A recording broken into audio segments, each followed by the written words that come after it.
I'm here today with Marina De Buchi. Marina is the founder and designer of the jewelry line Marina De Buchi. She's just an amazing person. She actually started the company with the mission of raising awareness to fight human trafficking, and a portion of their proceeds is given to A21, which is an anti-human trafficking organization.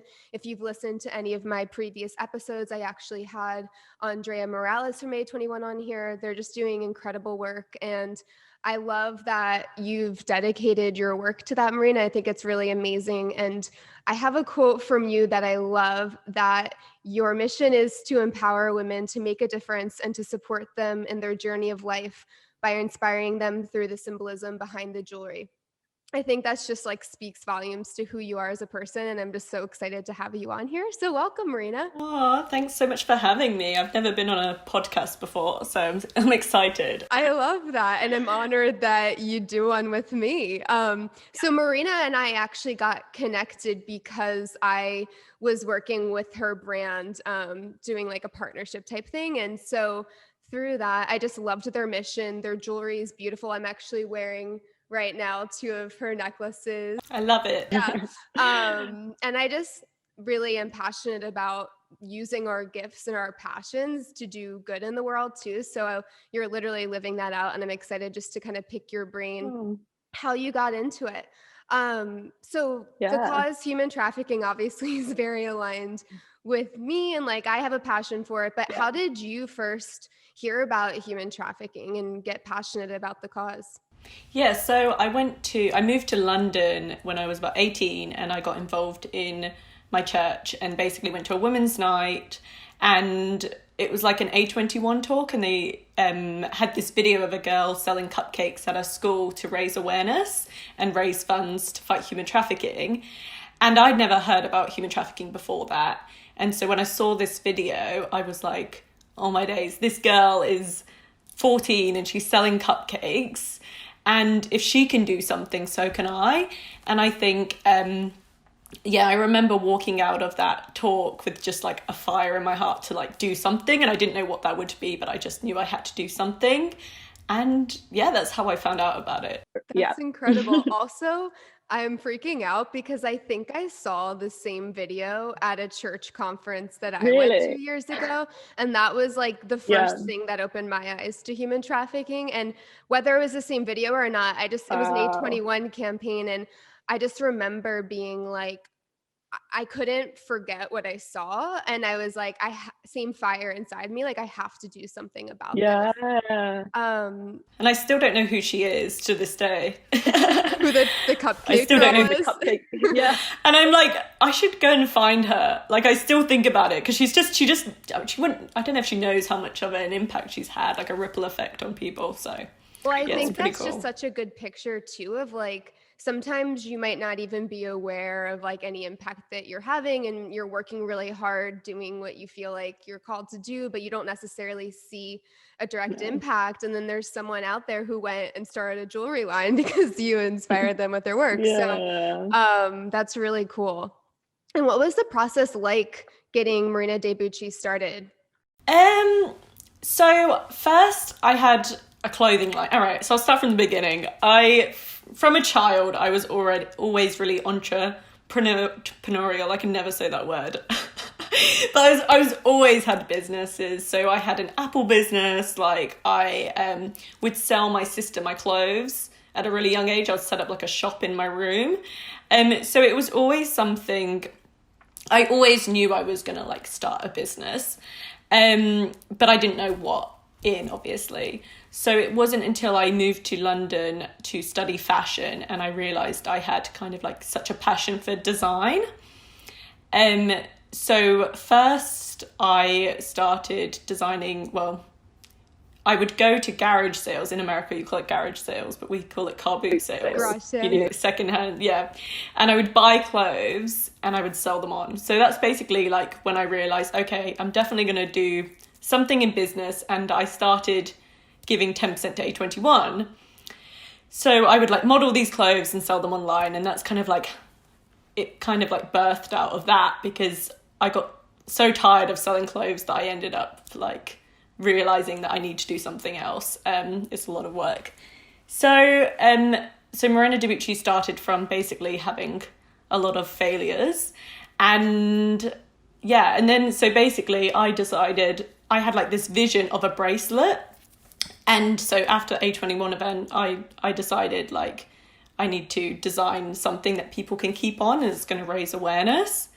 And jewelry is really good for that, because with clothing you can't just keep your clothes on all the time and like raise awareness, but with jewelry you can, and it also fits everyone. It's really easy. So I just had this vision for a bracelet, and so I didn't know what that was going to look like really, but I knew I wanted to also empower women with it. I wanted it to have messaging and symbolism behind it in the designs, because I'm a very deep person.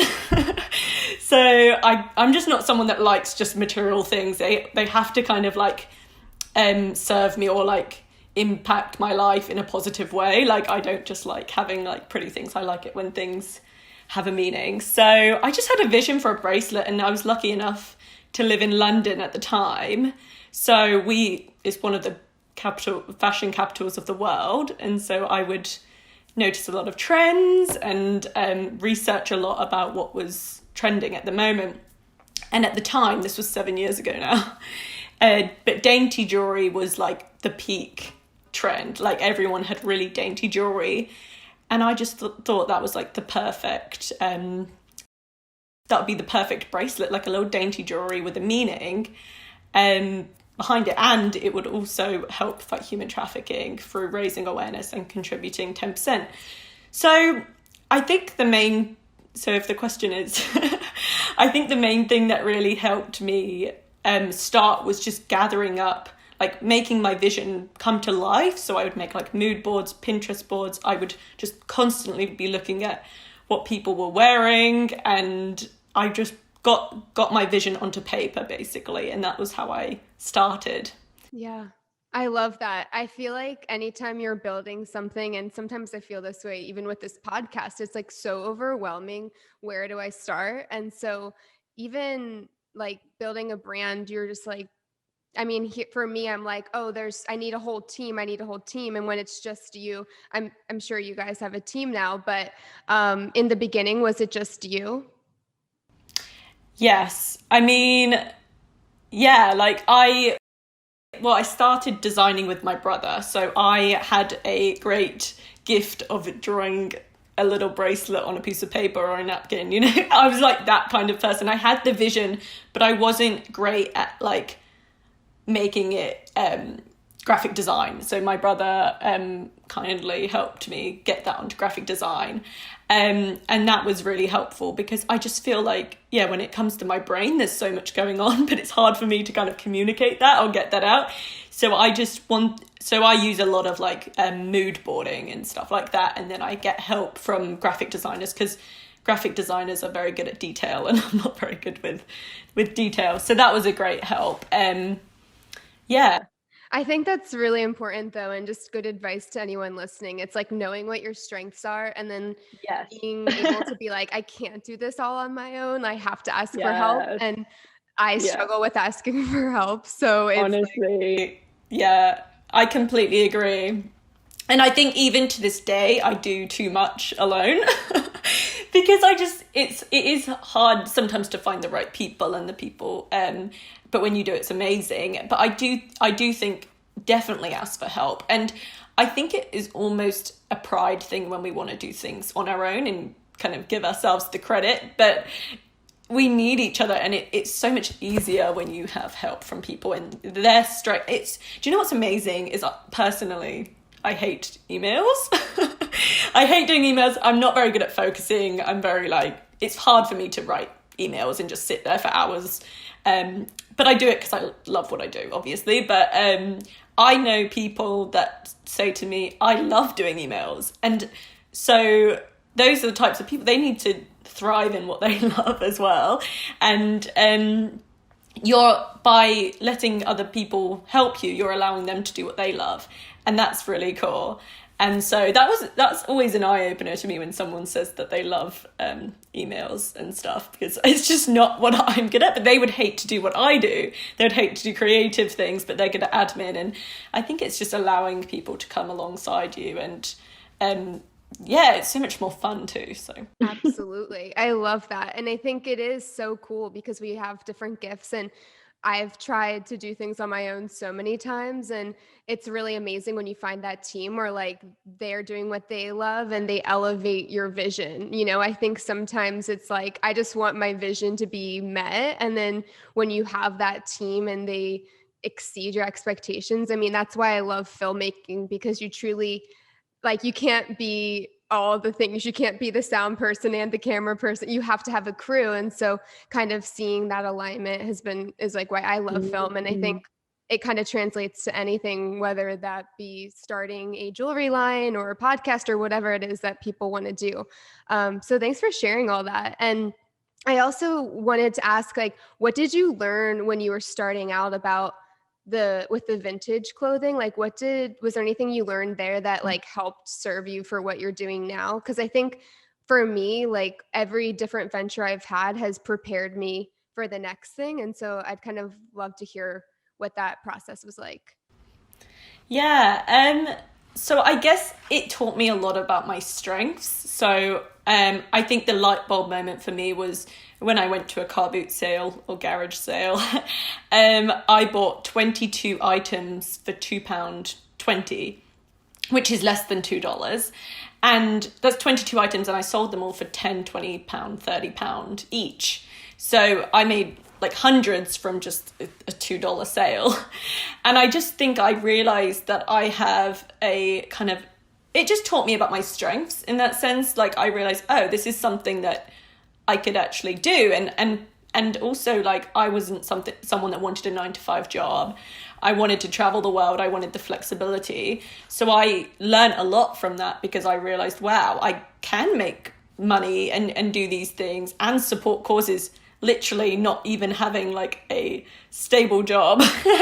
And it just taught me, I guess, about my strengths. And yes, it didn't work out, but I learned customer service. I learned how orders go and stuff like that, like how to do the whole process. And I modeled every single one of those clothes. So that was like really interesting. It just taught me that I think I have a lot of drive, and I think that I guess it gave me confidence to do something else. And I think usually before people do something that goes well, they have a lot of failures, and I think the failures are just lessons, really. Absolutely. So I had, my Apple business, I said, like, that didn't work out. When I was like 8, I would sell apples. It's these things that they're not failures. They are just lessons, and you either win or you learn.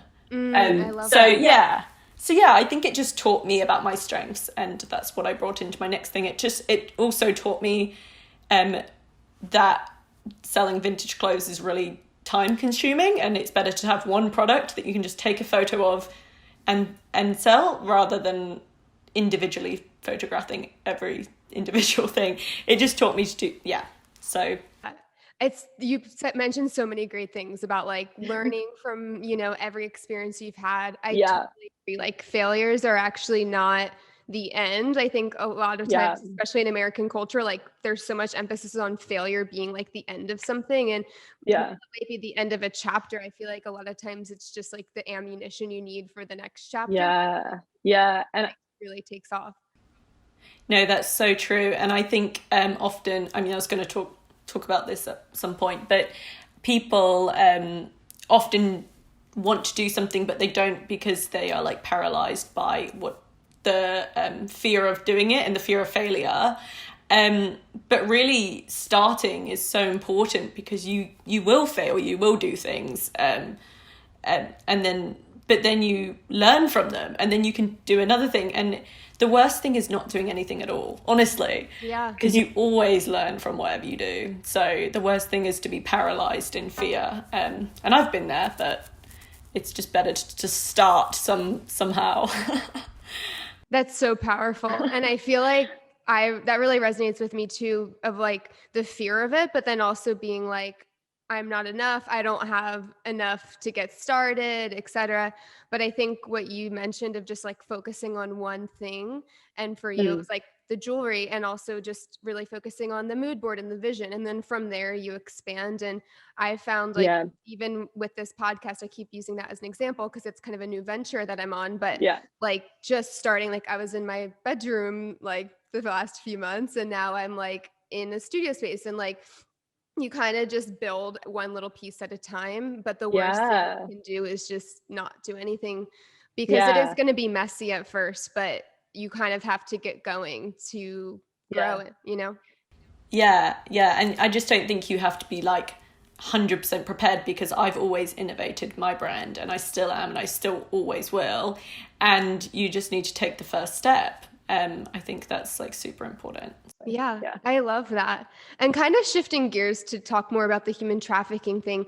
How Mm. has that, like, what have you learned through working with A21? Has it been a pretty intimate partnership, or like, how has your understanding of human trafficking evolved throughout that?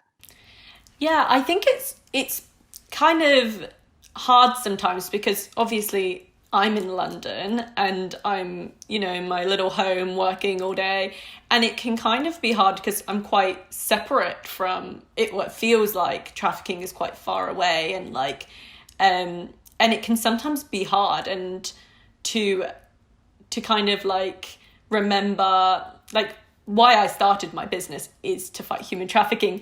But when you feel like you're so far from it, it can be difficult. So I try and really stay in touch with as many people from A21 as possible, and like just always stay informed about what they're doing. That's really important. And this time last year I went to A21 Cambodia. And honestly, that was quite a spontaneous trip. I decided like that day.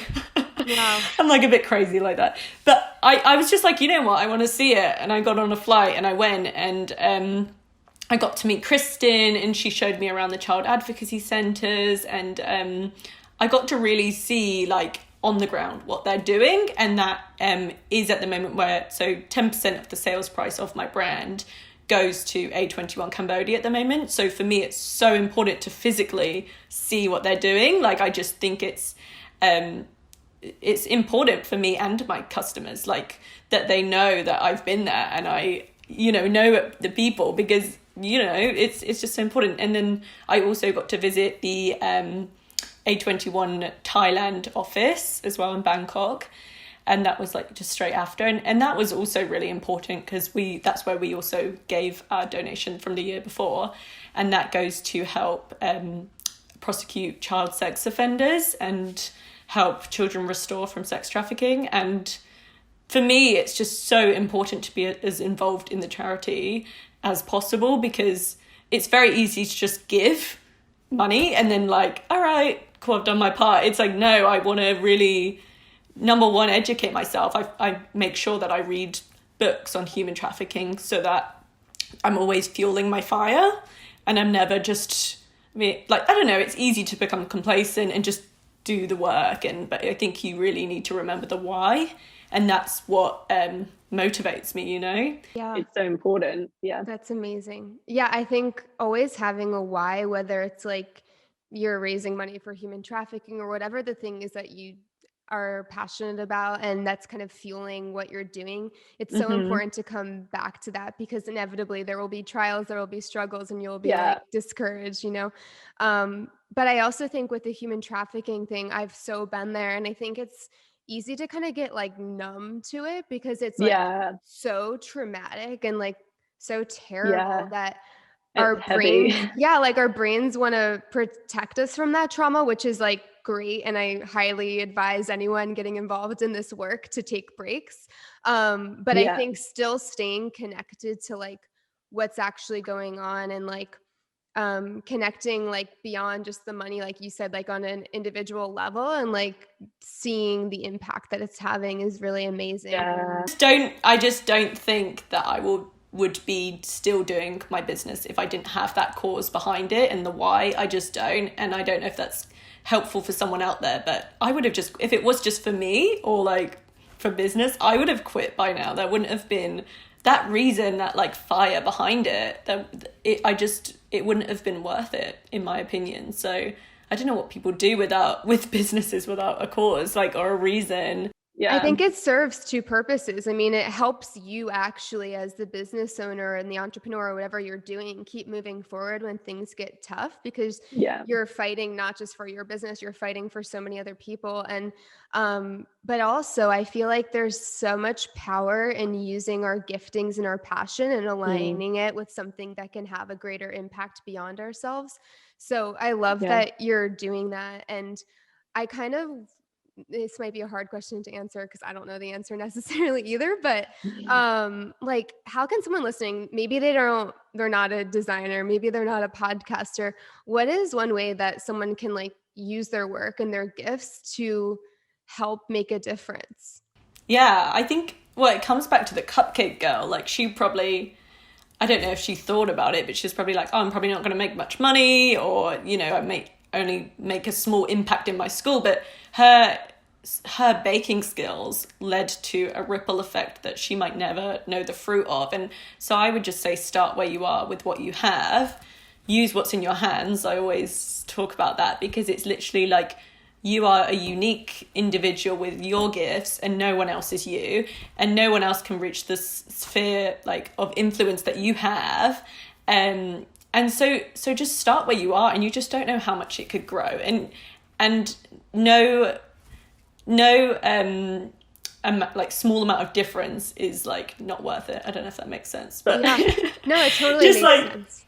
just like, you just don't know the impact that your action could have. And literally, even another thing, you could do events or do movie nights and just get people to buy tickets and use the proceeds to help like a cause like A21. And you just it might seem small, but you just don't know how much of an impact that could have on the people around you, and they will have on the people around them.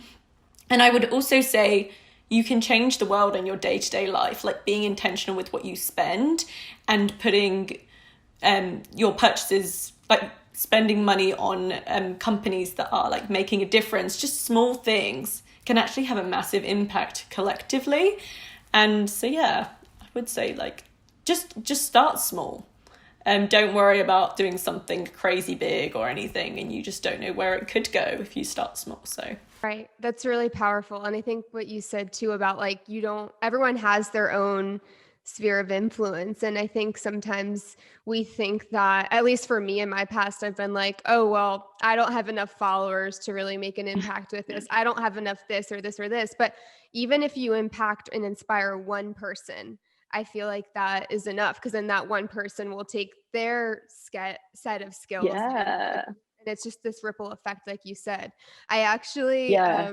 I have a quote that is from the Marina De Buchi website that I love. And so I feel like this is a good time to share it. But it's, we believe that even if we impact just one life, it would be completely worth it. We are passionate about freedom, empowering fearless women, and seeing them thrive and chase after their unique dreams. We believe that it's not just the jewelry that changed the world, but the women who wear it. And I think that's brilliant. I think it really encompasses, like, you're impacting lives through the money that you're raising with the human trafficking funds for A21, but you're also, it's like a twofold thing. Then you're empowering the women to go out and chase after the thing that lights them up, whether that's human trafficking or something else. Exactly. Like, we all have our own lane. So I think that's brilliant. No, definitely. I think it's so important. Everyone's born a different person, obviously. But I think it's hard to remember that in this kind of world of comparison. Everyone's like looking at what other people are doing, but like, my best advice in that would be to embrace who you are as an individual. If you are passionate about a certain thing, go after that. And if you have a gift in a certain thing, go full force into that. Don't look at what other people are doing, because you're created to be you. And it would just be a waste if you're like looking at or trying to be like other people. And that's just so important. And in my life, it's been easy to be discouraged in that sense. I would come up with a design, and people have a lot of opinions, I've learned, and they would say, people would say they don't like it, whatever. but you have to trust yourself. And if I didn't trust myself, I wouldn't be doing what I'm doing today. I just have to believe that it's what I'm meant to do, and I know it is, because I love it, and I'm still here doing it today. And Absolutely. yeah, and I would say the same for anyone else. Like, be the person you're created to be, and don't look to the left or to the right, because it would just, what's that thing with the horses where the things Oh, the on blinders. Yeah, keep your blinders yeah, on. Yeah. because it's easy to compare, but you are created to be you, and fully do that. And even if, I don't know, it's, you're a bit weird, or like you've got a kind of like an interesting gift, or there's like a cause that is kind of like not popular, or whatever it is, like just follow your heart in that sense, I would say, because yeah.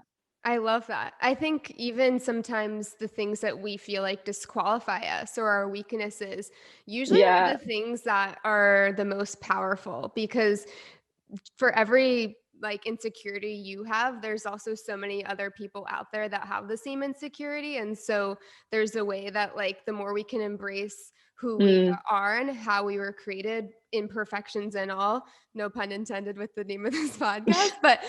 that I feel like is powerful, because there's so much power in like owning your story and who you are Yeah. and And, embracing. and No, that's so true. And I think there's a lot of pressure when you are like, when you own a business, or when you do something kind of like a brand, there is a pressure and expectation that maybe I just put on myself, but to be this like girl boss, like perfect person that just like works all the time and looks great all the time and is like doing all these things.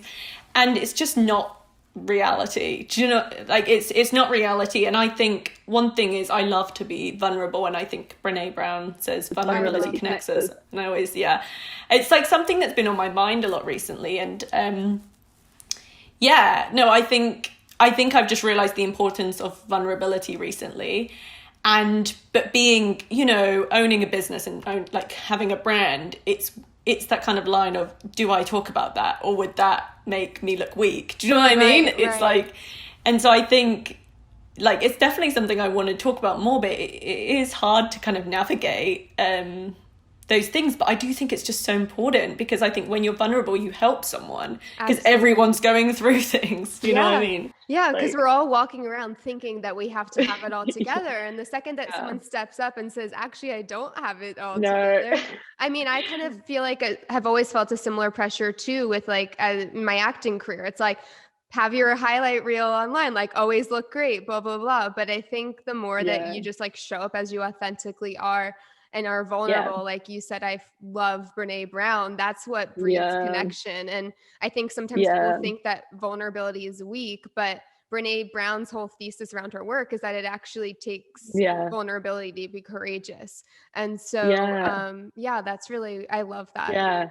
And I think a huge part why I was okay with doing this podcast is that it was called Imperfect. And I was like, okay, well, that means I can just be myself. Yeah, absolutely. And I think that's kind of like, I love that you said that. And it makes me so happy, because that's what I'm passionate about. It's just like having a space where everyone can show up and like be as they are, where listeners feel like they don't have to have it all together, and that we can all kind of share the things that we're walking through, the experiences we've walked through, and the things we've learned. And so thanks for saying that. No worries. I actually have a question for anyone that's listening, and maybe they have already started a business, or they want to start a business, or even have a passion that they're too scared to start. What would your advice be to them? So my advice is probably not what you're going to want to hear, but it's literally just start. And I've kind of said this briefly before, but you learn so much when you just take a step. And it doesn't have to be perfect. You don't have to have everything together, but just take a step, do something in the direction, and you will learn along the way. I think people often think with businesses or whatever that you have to have like a degree and do all these things. I don't personally have a degree. I'm not sure whether that's something to be proud of or not, but anyway, I don't. But you don't have to have all these things together. You don't have to have a degree, and you don't have to do all these things in order. Well, it depends what you do, obviously, but you don't have to have everything together in order to do something. And I think that is something I would say, because I think there's this misconception that you have to, I don't know, just be really prepared. But I just don't think we're ever ready, like ever fully ready, in my opinion. I think you learn as you go. And well, that's what I think anyway. But I just think for me, the best lessons you learn are from taking the action. And you make mistakes, but those are the lessons that you learn from, are the mistakes. And I just think just start where you are, start with what you have. You don't have to, I don't know, be in this place, because you will get to that place and you still won't feel ready. Do you know what I mean? Like, right. That's powerful. And I think like as you start to take the steps, what you're meant to do kind of evolves, and maybe it went this way or that way, but it kind of, that's the beauty, I think, of life and going on that journey, is we can plan it all we want, but sometimes there's actually something better out there. So, and it's the same with you. You started in your bedroom. You didn't wait to have a studio to start. Do you know what I mean? And I think now you can have your studio, and then you can do the next thing. But you started where you were. You didn't wait till everything was perfect and you looked like you had this beautiful setup or whatever, and you just got your microphone, which is awesome. I just think that's important. Like, yeah, thank you. And we're getting into the final questions here, so this might be a tough one, but the name of this question of the podcast is Imperfect. So I wanted to know, what is your imperfection that you're most proud of? So I don't know is it something you can be proud of, to have an imperfection? I think so. I guess it is. Yeah. Okay. Or like maybe one that like you've learned to work with. Yeah. Or, you know. Okay. No, I'm happy to share. So I'm sharing as well, because I feel like it's going to help someone, because recently it's been a conversation it's come up a lot in a lot of conversations. So my biggest imperfection, or one of them, is imposter syndrome. And basically that means and I've had quite a lot of opportunities that I've turned down, and I've done this for 6 years, and I've only done one interview ever. Wow. And I've had a lot of opportunities in that time to do things, and I've always just avoided them, or said or just kind of shrunk in order for people not to ask me, or just been dumbed myself down a bit, or just made it I don't do a lot, so that people wouldn't ask me to be involved in things, because I was just afraid to do interviews, because people would find out that everything I did was a fluke. I didn't. And it's funny, because I've worked every day for 6 years on this business, and if I'm not working, I'm thinking about it. It's a 24/7 thing, and I've worked obviously super hard, but there's something in me that's always felt you didn't do that much, or people are going to find out that you're a fraud and you didn't do anything. And I don't know, I think it's a big thing in women, to be honest. I think I've spoken to a lot of women, and they have gone through the same thing, but I've decided to just face it, even though it's something I still feel like who am I to do an interview? It's so silly, but I'm the only person that's putting that expectation on me, or pressure to be this perfect person. And if I don't feel that way, I don't feel like I should do interviews, or I don't feel like I'm going to say the right thing. But it is, I don't know if you've heard about people with imposter syndrome. Oh yeah, I face it all the time. It's a huge thing in acting too, because Yeah. But I think the thing that's helped me is just doing things, and choosing to accept podcasts and letting my feelings follow, you know what I mean? And I think with anything you're afraid of, when you face it, it's really not that big of a deal, and fear is such an illusion. It's not even real. It's when you face it and do it, you're oh, that wasn't bad at all, you know what I mean? But I think it's just this kind of a paralysis of when you overanalyze things, and the interview or whatever it is becomes so scary. But really, I am just a human being, and I do a job that I love, and all I need to do is talk about it, and I want to share that with people. And I don't want to let my insecurities or imperfections prevent people from finding out about human trafficking or prevent people's lives being impacted, because that's what it's kind of doing. Do you know what I mean? So I decided to just make the choice to be the voice. And it's like, sometimes it's easy to kind of shy away from these things, but this is one of my purposes, I believe, is to be a voice. And so this is really important to me. Yeah. So I've just been like trying to face it.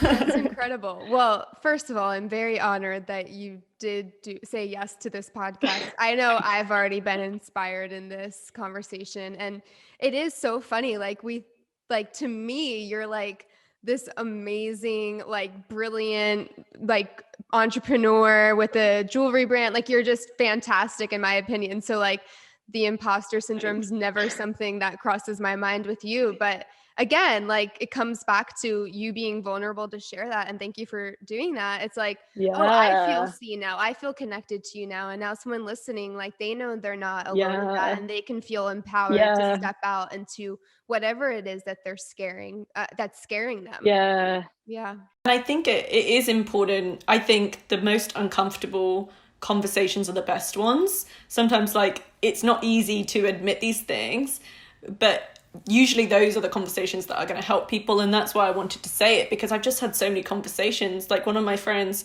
she is the most intelligent person ever, and she's doing a master's, and she even feels like she doesn't fit in her class because she's not intelligent. And I'm like, you are so intelligent, like I can't believe you would think that. But us being able to talk about this has made us realize that these things aren't true. They're lies in our brain that need to get out. And I think the best way to deal with those lies is to do the things, run towards what you're afraid of, and to face it and realize it's not actually that bad. Yeah. Because here I am. Yeah. And like, you're doing an amazing job, by the way. I'm loving this conversation. And I also think you highlighted something really important with your friend. It's like sharing the thing that's scaring you, bringing it to the light and sharing it with other people, because Brené Brown talks about this, but like, that's where shame comes from. It's like when you let these fears fester inside of you, and then it like what shame is, it's like an identity thing. Whereas like guilt is I did something bad. Like shame is I am bad or I am unworthy or whatever it is. And I think sometimes all it takes is bringing it to the light and having someone that has put in your life. Like there's a reason why you have the community surrounding you, for them to be like, no, you're amazing. And just like showing them like how other people see them. Yeah, no, definitely. It's so important. And I just feel like when you speak about things, you realize that the problem isn't that big of a deal, and that other people have things. And I just think it's so important. I would recommend for everyone therapy's helped me. I recommend therapy, but having friends, having the community, and just speaking, because I feel like when you keep things inside, they become so much bigger than they are. Right. So it's good. Yeah. Yeah. And I also just want to take this moment, like anyone listening, that's like what this community is for. It's like, I am passionate about creating these conversations, but like also creating a community. So like, if you have something that you're like scared to do, or you're struggling with something, like please comment in like if you're watching on this on YouTube, whatever, like message us. Like that's kind of what this is here for. Like we're all in this together. And yeah, thanks for sharing everything that you've shared today. You've given us so much wisdom, and like I need to go back and listen to this and take notes because you're so wise. But if there's like one thing, if you could sum it down to one thing that you would leave people with, what would it be? So I feel like I kind of said a little bit about this, but just embrace who you are. That's literally what I want to say, because like I said, it's so easy with Instagram and all these things to be comparing ourselves, but just trust yourself. You're created the way you are for a reason. You have the gifts and the dreams and desires that you do have, and don't let anyone steal that. Like, you just be yourself, like whether you want to bake cakes or be a musician or actress or whatever it is, just go full force into that, because there are going to be voices that tell you that what you're doing is dumb. And I've had that for sure. I've had, you get many nice emails, but you also get many discouraging emails, and you have to just keep going towards what you want and trust that, like trust yourself in the process. And there will be obstacles, there will be people that might try and tear you down, but just trust yourself and keep going towards what you want to do, and also just enjoy the journey in that. Like, you're never going to arrive. Yeah. Ever. Yeah. And you're always going to be learning, you're always going to be growing, and just take moments where you just like, I just enjoy it, like whether it's the mundane tasks or whatever, but I would say, like, just do what you love. Like, I heard that the chances of us being born is 1 in 400 trillion. And the fact that you're alive is a miracle, and you might as well just do something that you love and enjoy your time on Earth. Yeah, that's so incredible. I love all of that. I have the chills right now because it's so true. And I actually heard that stat the other day about the 1 in 400 trillion. It's absolutely insane. And it's a miracle that we're here. And yeah, I'm so excited that we were able to connect, and I've just been blessed by this conversation. So thank you so much for joining us today, Marina. Thanks for having me. Yeah, sorry, I almost forgot. How can people connect with you? How can they find you on social? How can they find Marina De Buchi, the jewelry brand? Yeah, so Marina De Buchi's on all those social media thingies. And so it's just Marina De Buchi, Marina Debuchi. And then the website's www.marinadebuchi.com. Is that everything? Yeah, I think so. And I'll put I'll put it in the episode notes on Spotify and Apple, and so people can check out and see where you are. Well, thanks again. Thanks and so much thank you for having everyone me. for listening. And yeah, we'll see you next time.